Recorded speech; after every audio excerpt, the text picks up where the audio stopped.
ये गुत्थी जो है वो सुलझेगी, क्योंकि अभी भी सस्पेंस और कई तरीके के जो लूप होल्स हैं वो लगातार इसमें बने हुए हैं। दरअसल अभिनेता सैफ अली खान पर हमले का जो मामला है उसमें अभी भी कई ऐसे सवाल हैं जिन्हें अभी तक सुलझाया नहीं जा सका है। वहीं पुलिस ने आरोपी शहजाद के जूते को जब्त किया है, वो जूते जिस दिन वो घटना को अंजाम देने के लिए पहुंचा था पहनकर।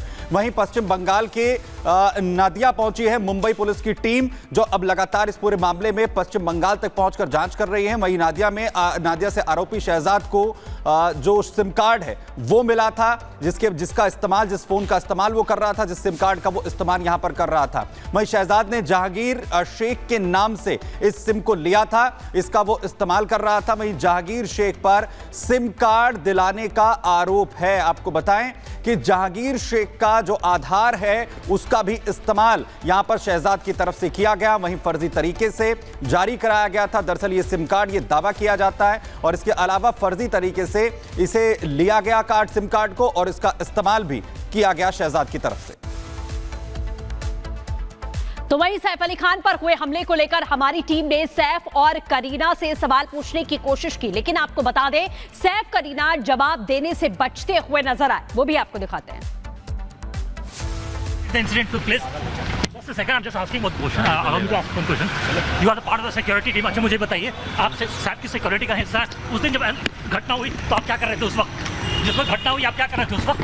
जिस वक्त ये घटना हुई आप क्या कर रहे थे उस वक्त? आप सैफ की सिक्योरिटी टीम का हिस्सा है। Question. Sir, how did the incident took place? Just a second, I'm just asking one question. Allow me to ask one question. You are the part of the security team. अच्छा मुझे बताइए, आप सैफ की security का हिस्सा है। उस दिन जब घटना हुई तो आप क्या कर रहे थे उस वक्त? जिस वक्त घटना हुई आप क्या कर रहे थे उस वक्त? जिस वक्त ये घटना हुई आप क्या कर रहे थे उस वक्त? आप सैफ की सिक्योरिटी टीम का। तो सैफ और करीना की चुप्पी सवाल उठा रही है और लगातार खुलासे भी हो रहे हैं। जूता जब्त कर लिया गया और पश्चिम बंगाल तक तार जुड़ रहे हैं। सबसे बड़ा सवाल सागर यही है कि जो गुत्थी है वो तब सुलझे जो लूप होल्स बीच में हैं, जो कहानी जिस तरीके से बताई जा रही है उसके तार कम से कम जुड़ें, और अब तार पश्चिम बंगाल तक जुड़ रहे हैं। देखिए बिल्कुल सुमित, अगर हम बात करें इस पूरे घटनाक्रम में जो मेन चेहरे हैं, अगर वो जब तक सामने नहीं आएंगे, कुछ नहीं बताएंगे, तब तक लग रहा है कि इस केस की गुत्थी सुलझनी बहुत मुश्किल है।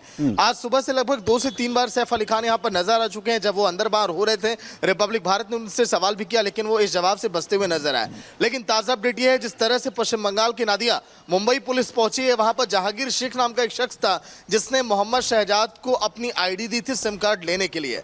आखिर जहांगीर शेख से क्या कनेक्शन है मोहम्मद शहजाद का, इस बारे में भी देखिए पुलिस की टीम अब पता लगा रही है।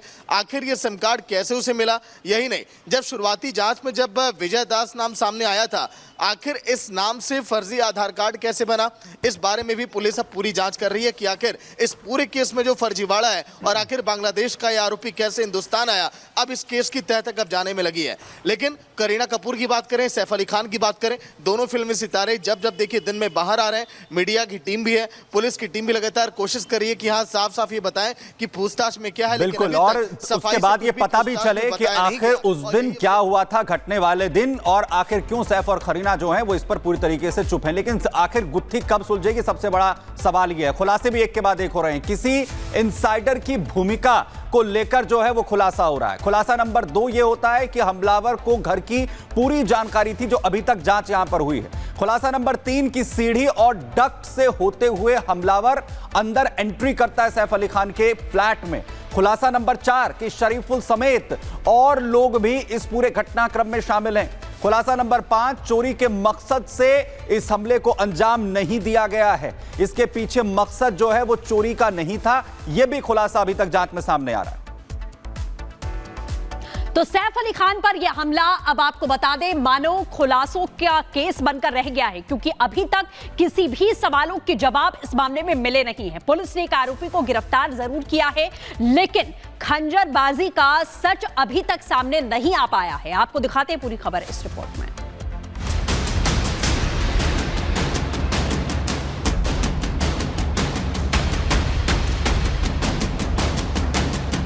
कितने चेहरे, कितने आरोपी और मकसद क्या?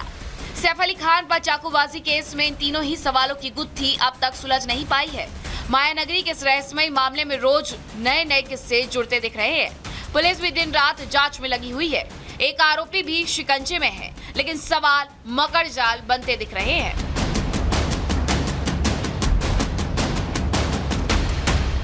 तस्वीरें इस समय मुंबई पुलिस के सामने सबसे बड़ा सवाल बन चुकी है।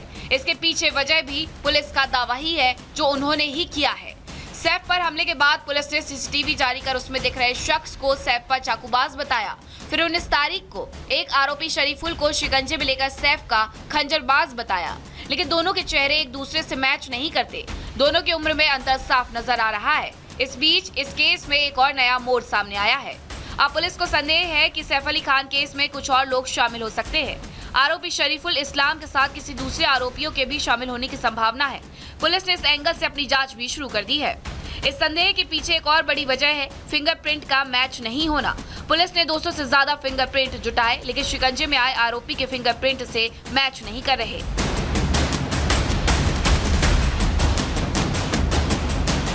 अभी तक की जांच और उस पर उठ रहे सवालों के बाद सैफ अली खान पर चाकूबाजी का मामला किसी पहेली से कम नहीं रह गया है, क्योंकि मुख्य आरोपियों को लेकर उठ रहे सवाल को छोड़ भी दे तो कई ऐसे सवाल हैं जिनके जवाब अभी तक नहीं मिले हैं।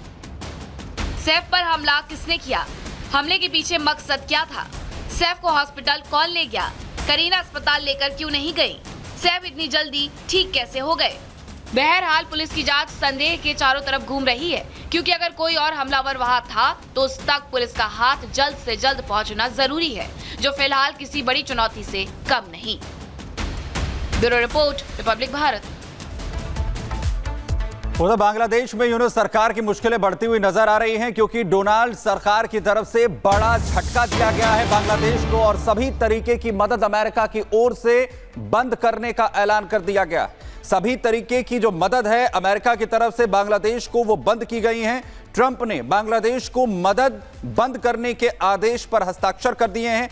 यूएसएआईडी के जरिए बांग्लादेश के फंड पर रोक लगा दी गई है। अमेरिका की ओर से बांग्लादेश को जो अभी तक आर्थिक सहायता दी जा रही थी उसे बंद करने का जो आदेश है वो राष्ट्रपति डोनाल्ड ट्रंप की तरफ से दिया गया है। अमेरिका अब बांग्लादेश को किसी भी तरीके की मदद नहीं देगा।